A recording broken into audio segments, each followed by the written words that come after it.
다 같이 사도신경 하심으로 우리의 신앙을 고백하시겠습니다. 나는 전능하신 아버지 하나님 천지의 창조주를 믿습니다. 나는 그의 유일하신 아들 우리 주 예수 그리스도를 믿습니다. 그는 성령으로 잉태되어 동정녀 마리아에게서 나시고 본디오 빌라도에게 고난을 받아 십자가에 못 박혀 죽으시고 장사된 지 사흘 만에 죽은 자 가운데서 다시 살아나셨으며 하늘에 오르시어 전능하신 아버지 하나님 우편에 앉아 계시다가 거기로부터 살아있는 자와 죽은 자를 심판하러 오십니다. 나는 성령을 믿으며 거룩한 공교회와 성도의 교제와 죄를 용서받는 것과 몸의 부활과 영생을 믿습니다. 아멘. 다 같이 찬송가 407장 구주와 함께 나 죽었으니 함께 찬양하시면서 주님께 영광 올려 드리시겠습니다.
오늘 함께 나누실 하나님의 말씀은 갈라디아서 1장 11절에서 24절까지 말씀입니다. 갈라디아서 1장 11절에서 24절까지 말씀 제가 봉독해 올리겠습니다. 형제들아, 내가 너희에게 알게 하노니 내가 전한 복음은 사람의 뜻을 따라 된 것이 아니니라. 이는 내가 사람에게서 받은 것도 아니요 배운 것도 아니요 오직 예수 그리스도의 계시로 말미암은 것이라. 내가 이전에 유대교회에 있을 때에 행한 일을 너희가 들었거니와 하나님의 교회를 심히 박해하여 멸하고 내가 내 동족 중 여러 영갑자보다 유대교를 지나치게 믿어 내 조상의 전통에 대하여 더욱 열심히 있었으나 그러나 내 어머니의 태로부터 나를 택정하시고 그의 은혜로 나를 부르신 이가 그의 아들을 이방에 전하기 위하여 그를 내 속에 나타내시기를 기뻐하셨을 때에 내가 곧 혈육과 의논하지 아니하고 또 나보다 먼저 사도된 자들을 만나려고 예루살렘으로 가지 아니하고 아라비아로 갔다가 다시 다메섹으로 돌아갔노라. 그 후 3년 만에 내가 게바를 방문하려고 예루살렘에 올라가서 그와 함께 15일을 머무는 동안 주의 형제 야고보 외에 다른 사도들을 보지 못하였노라. 보라, 내가 너희에게 쓰는 것은 하나님 앞에서 거짓말이 아니로라. 그 후에 내가 수리아와 길리기아 지방에 이르렀으나 그리스도 안에 있는 유대 교회들이 나를 얼굴로는 알지 못하고 다만 우리를 박해하던 자가 전에 멸하려던 그 믿음을 지금 전한다 함을 듣고 나로 말미암아 하나님께 영광을 돌리니라. 아멘. 지난주 월요일에 제가 혹시 설교했던 본문 여러분 기억이 나십니까? 네, 갈라디아서 1장 1절에서 10절 말씀이었는데요. 그 말씀 가운데 바울이 전했던 복음은 죄인이 오직 믿음으로 예수 그리스도를 믿음으로 구원을 받는다라는 부분이었습니다. 다른 복음이 없다라는 것이죠. 이것이 갈라디아서의 핵심 교리입니다. 그런데 중요한 것은 그 당시 유대주의자들은 바울이 전하는 복음이 잘못된 교리이다. 너는 가짜 복음을 가지고 왔다라고 주장을 했던 거예요. 그래서 사도 바울은 자신이 전하는 복음이 도대체 어떤 근거를 가지고 있는지, 왜 자신이 말하는 진리 가운데 성도들이 서 있어야 하는지 오늘 말씀 가운데 분명하게 이야기를 하고 있습니다. 오늘 말씀 11절 12절을 보시면 형제들아, 내가 너희에게 알게 하노니 내가 전한 복음은 사람의 뜻을 따라 된 것이 아니니라. 이는 내가 사람에게서 받은 것도 아니요 배운 것도 아니요 오직 예수 그리스도의 계시로 말미암은 것이라 말씀을 하고 있어요. 바울이 중점적으로 이야기하는 것이 여러분 무엇입니까? 내가 전한 복음은 사람의 뜻을 따라 된 것이 아니다라는 거예요. 내가 사람에게서 받은 것도 아니고 내가 배운 것도 아니고 오직 예수 그리스도의 계시로 말미암은 것이다. 여러분, 사람의 뜻을 따라 된 복음이 있습니까? 네, 있습니다. 바로 지금 유대주의자들이 말하고 있는 율법을 통한 구원이 바로 그 사람의 뜻을 따라 된 교리예요.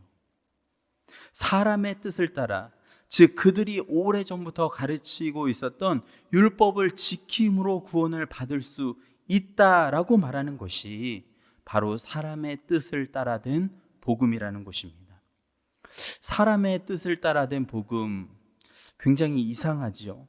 도대체 그러한 복음이 있을까? 그런데요, 사랑하는 성도 여러분, 사실 오늘 우리의 신앙 가운데도 이러한 모습이 충분히 나타날 수가 있습니다. 하나님의 인도하심이 아니라 내가 만들어낸 신앙생활을 내가 할 수 있다라는 것입니다. 신앙생활 가운데 하나님보다 내가 더 앞서고 하나님의 영광이 아니라 내가 더 영광을 받고 싶어 한다면 그것이 바로 사람의 뜻을 따라 된 복음이 내 안에 점점 만들어지게 되는 일이기 때문이에요. 정말 우리의 삶 가운데 예배나 하나님의 경영을 통해서 성령으로 온전히 채워지지 않게 되면요, 그때부터 뭔가 자꾸만 내 의지로 내 노력으로 구원을 이루어 가야 한다는 마음이 싹트게 됩니다. 왜 그럴까? 마음 가운데 공허함이 있거든요. 그래서 그 공허함을 채울 수 있는 다른 부분들을 자꾸만 찾아 나서는 거예요. 그래서 그러한 노력과 헌신을 통해서 만족함이 내 삶 가운데 조금씩 만들어지게 되고, 그 만족함이 내 삶의 기쁨이 되고, 그것이 내 삶 가운데 점점 더 나타나게 된 것입니다. 사도 바울은 분명히 말씀을 하고 있어요. 그것 가지고는 안 된다라는 거예요. 만들어진 만족함과 사람의 뜻으로 된 복음으로는 하나님과의 친밀함이 절대로 만들어질 수 없다라는 것입니다. 오히려 사람의 뜻을 따라 된 것은 하나님으로부터 나를 멀어지게 하고, 나를 기준점으로 해서 나보다 더 신앙생활을 잘 못하는 사람들을 정죄할 수 있는 그러한 통로가 될 수 있다는 거예요. 사람의 뜻을 따라 된 것을 따라간다면 절대로 우리의 삶 가운데 변화가 일어나지 않는다라는 것입니다. 그것은 만들어진 가짜 복음이기 때문이에요. 복음은 절대로 인간의 의지나 학문적인 지성으로 만들어진 어떤 창작물이 아니기 때문입니다. 그래서 이런 부분을 더 구체적으로 설명하기 위해서 사도 바울은 자신이 어떻게 복음을 받아들이게 되었으며 어떻게 변화되었는지 오늘 본문에서 자세히 설명을 하고 있어요. 여러분과 제가 너무나 잘 알고 있는 이야기지요. 예수님을 만나기 전 유대교에 몸담고 있을 때 자신은 정말 복음의 반대자였으며 핍박자였다고 고백을 하고 있습니다. 예수님을 믿는 사람들을 지독하게 핍박을 했다라는 거예요. 예루살렘에서 그리스도인이라면 남녀노소를 불문하고 잡아다가 옥에 가두고 또 심지어는 죽이기까지 했습니다. 오늘 말씀 14절에 보시면 내가 내 동족 중 여러 영갑자보다 유대교를 지나치게 믿어 내 조상의 전통에 대하여 더욱 열심히 있었으나, 어떤 유대인보다 더 종교성이 강하고 강한 율법주의로 그의 온 몸이 뼈 마디마디가 세포가 가득 채워져 있었다라는 거예요. 그 정도로 정말 뼛속까지 유대주의자였다라는 거예요. 그런데 그러한 그의 삶 가운데 여러분 뭐가 일어나게 되었습니까? 변화가 일어나게 되었다라는 거예요. 놀라운 반전이 만들어지게 된 것입니다. 여러분 성경을 읽고 묵상하다 보면 정말 이러한 일이 일어났을까 생각할 정도의 이야기가 말씀 가운데 들어있음을 보게 됩니다. 하나님의 섭리 가운데 역사가 일어나서 사람이 변화하고 기적이 막 일어나고, 정말 아무 소망도 없고 아무 쓸데도 없는 사람이 정말 하나님의 그런 계획하심을 통하여서 하나님의 능력이 나타나게 됨을 우리는 보게 되잖아요. 여러분 그래서 성경을 읽을 때 우리는 어떻습니까? 절대 지겹지 않습니다. 그 안에 하나님의 능력과 기적이, 하나님의 이사가 가득 채워져 있기 때문이잖아요. 그런데 더욱더 놀라운 사실은 이것이 단지 성경에 나온 어떤 스토리로 그치는 것이 아니라, 그의 이야기로 그치는 것이 아니라 이 이야기가 나의 이야기가 될 수 있기 때문이에요. 성경에 나오는 아브라함의 이야기, 요셉의 이야기, 사도 바울의 이야기가 단지 그들만의 이야기가 아니라 나의 이야기가 된다라는 것입니다. 그렇기에 주님과 동행하는 삶 가운데는요, 늘 흥미진진한 간증이 있고 고백이 있고 삶의 기쁨과 감사가 날마다 넘치게 되는 거예요. 바라옵기는 오늘도 주님을 만나시기 위해 이 영상 예배를 드리시는 우리 성도님들 가운데 흥미진진한 간증거리가 가득 차시기를 주님의 이름으로 기도합니다. 그래서요, 오늘 말씀 가운데 사도 바울은요, 자신이 어떻게 변화되었는지 그 아름다운 간증을 이야기하면서 자신이 제시하고 있는 그 복음이 가짜가 아니라 진짜임을 변증하고 있는 거예요. 자신의 삶 가운데 있었던 이 변화의 주체가 예수 그리스도이시다라는 것을 계속해서 이야기하고 있습니다. 바울 자신이 스스로 바뀌어진 것이 아니라, 다른 사람이나 환경에 의해서 그렇게 변화된 것이 아니라 오직 주님께서 그를 그렇게 만드셨다라는 것입니다. 여러분 그렇기 때문에 우리는 이 바울 사도가 이야기하고 있는 복음에 귀를 기울일 수 있고요, 이 복음을 신뢰할 수 있는 거예요. 팀 켈러 목사님께서 복음에 대해서 이렇게 말씀을 하신 적이 있습니다. 복음은 기독교의 출발점이 아니라 처음이요 끝이다 라고 말씀을 하셨습니다. 여러분, 무슨 말씀일까요? 복음의 궁극적인 목적이요, 우리의 삶을 더욱더 윤택하게 하고 풍요롭게 하는 것에 있지 않다라는 것입니다. 진정한 복음은요, 어떠한 보상을 기대하는 것도 아니고 탐욕을 채우는 수단도 아니고요, 축복에 대한 기대감을 심어주어서 헌신케 하는 것도 아니라는 거예요. 진정한 복음은 그 복음 자체에 반응하는 것이다 라고 이야기하는 것입니다. 물론 복음을 통해서 하나님께서 우리에게 복을 주시고 그 안에 자유함을 주십니다. 믿음의 여정 가운데 그러한 것도 어느 정도 포함되어 있어요. 그런데 단연코 그것이 주 목적이 될 수가 없다라는 거예요. 왜 그렇습니까? 복음 안에 우리가 받아야 할 복이 다 이미 들어있기 때문이에요. 그리고 그 중심에 바로 우리의 영혼이 변화되는 그 놀라운 현상이 들어있다라는 것입니다. 한 영혼이 주님을 만나서 변화되는 것, 여러분, 이것이 복음인데요, 또 이것이 복음의 전부라는 것이. 여러분, 그래서 교회는 여러분 어떤 곳입니까? 변화되는 곳입니다. 정말로 인간적으로 봤을 때 소망이 없는 한 죄인이 이 교회로 와서 변화되는 곳이 바로 교회인 거예요. 교회는 주님을 만나고 그분께서 들려주시는 음성을 듣고 결단하는 곳입니다. 예배를 통해, 기도와 말씀을 통해, 헌신을 통해, 다른 사람들과의 교제를 통해 더욱 깊게 주님을 알아가고요, 그것을 통해서 조금씩 내 삶의 변화가 일어나는 거예요. 그래서 그 변화를 가지고 세상에 나가는 것입니다. 세상에게 나의 변화된 모습을 보여주는 것이죠. 내가 이러한 사람이었는데 내가 이렇게 바뀌었습니다. 나는 정말로 해결 방법이 없었던 사람이었는데 내가 주님을 만나고 이렇게 주님은 나를 바꾸어 놓으셨습니다. 당당하게 말할 수 있어야 하는 거예요. 증인이 되는 삶, 이것이 바로 교회가 감당해야 될 주 사역이라는 것이죠. 그런데 너무나 가슴 아픈 사실은 정말 많은 교회들이요, 이 변화와 교회가 갖고 있는 능력에는 덜 신경을 쓰고 자꾸만 부수적인 부분, 형식적인 부분, 말하는 것에만 관심을 쏟을 때가 있다라는 것입니다. 어떻게 한 영혼 한 영혼을 변화시킬지에 관심을 가져야 되는데 겉모습을 꾸미는데 더 관심을 갖는 거예요. 여러분, 겉모습도 중요하지요. 그런 부분도 어느 정도 있어야 할 것입니다. 그러나 정말로 우리가 먼저 집중을 해야 되는 부분은 그런 것들이 아니라 한 영혼이 변화되는 그런 모습이라는 거예요. 여러분, 세상은요, 교회가 얼마나 멋진 모습 가운데 얼마나 훌륭한 프로그램을 갖고 있는지를 보면서 감탄하지 않습니다. 왜요? 그들은 우리보다 더 좋은 시스템과 건물을 갖고 있거든요. 아이들 교육시설, 요즘 어린이집이나 학교, 여러분 학교 시스템이 얼마나 좋습니까?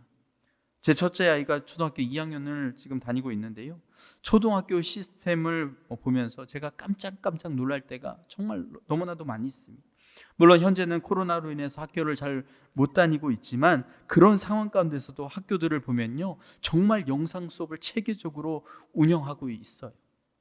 코로나 이전에 학교 다닐 때는 학교 수업이 끝나면 방과 후 스쿨 이런 것들이 개설이 되어서 아이들 적성과 관심에 맞게 짜여져 있습니다. 요리를 좋아하는 아이들은 요리하고, 미술을 좋아하는 아이들은 미술을 하고, 이러한 수업들을 정말 많이 운영하고 있어요. 또한 좀 더 공부하고 싶은 과목이 있으면 재미있게 배울 수 있도록 학교가 배움의 창을 계속해서 열어주고 있습니다. 가르치는 선생님들도요, 정말 친절하고요, 그 분야에서 전문가들이에요. 모든 시설도요, 잘 갖추어져 있고요. 우리 어르신들 복지도 마찬가지지요. 복지센터에 가면 시설이 여러분 얼마나 편안하고 안락하게 잘 되어 있습니까? 취미생활 및 배울 수 있는 장이 얼마나 많이 있나요?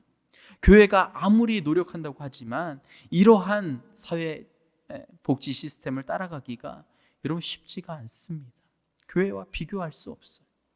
세상이 갖고 있는 프로그램과 시설이 훨씬 더 좋다라는 거예요. 앞으로 나라 정책이 복지로 더 기울이게 되면서 이러한 현상은 여러분 분명히 더 두드러질 것입니다. 그러기에 교회가 승부를 걸어야 하는 것은요, 이러한 시설과 시스템보다 더욱더 본질적인 것에 집중을 해야 한다라는 거예요. 왜 복음을 받아들여야 하는지, 그 삶 가운데 어떤 변화가 일어나는지 세상 사람들에게 알려주고 함께 나눈다면 여러분 어떻게 될까요? 그들의 마음 문이 점점 열리게 되겠지요. 그리고 결국 그들은 교회의 문을 열 것이라는 겁니다. 오늘 말씀을 통해 바울이 이야기하고자 하는 것은 자신의 변화입니다. 이것이 사람에게서 나온 것이 아니라 오직 주님께서 하신 일이라는 것이죠. 그렇기에 자신이 전하는 복음은 가짜 복음이 아니라 진짜라는 거예요.